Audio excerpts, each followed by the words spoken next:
is a sense of mortality or it could come back. Do those kinds of things cross your mind, knowing that you're here being tested for that?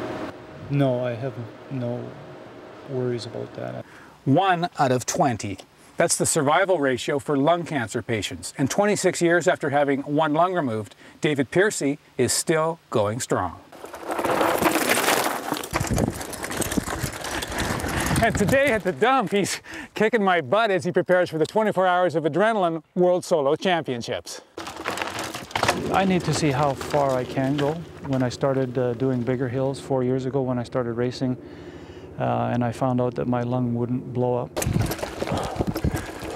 It is crazy. I tell all my friends, I'm like, oh, he's so crazy, but it's a really big accomplishment. So yeah, I worry, but I'm really proud of him for doing that.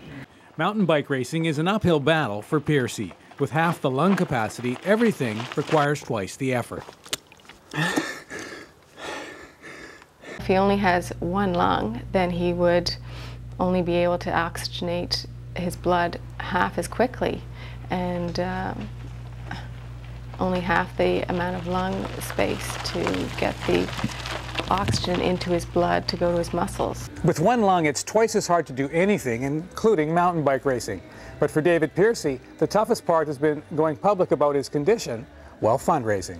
I've always been self-conscious, I guess, about letting people know, because there was no real reason to let people know. Like, oh, look, I only have one lung. And it hasn't affected me to the point where it's not an excuse. David Piercy's raised $8,000 so far for Cops for Cancer, and the race of his life is this weekend at Whistler.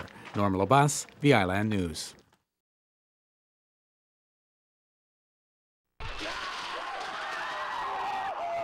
High school football at a high intensity level.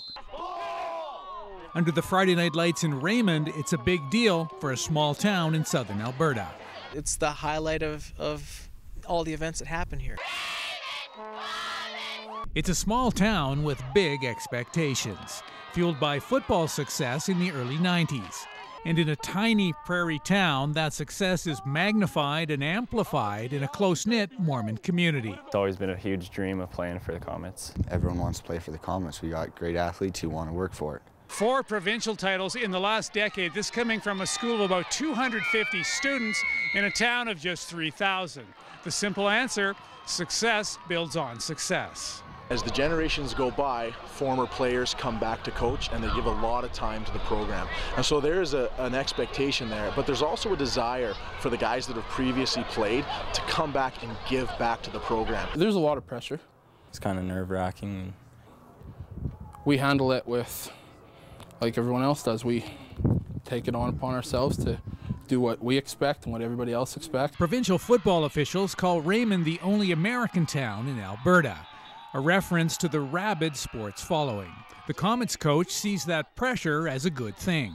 And I think it prepares them for what life's like, you know, in the real world. And so when they face a challenge or when they face adversity or have to work that much harder for something, I think it really sets them up for you know, a positive future.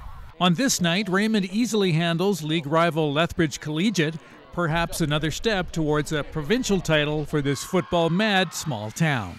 For Your City, I'm Norm Labus.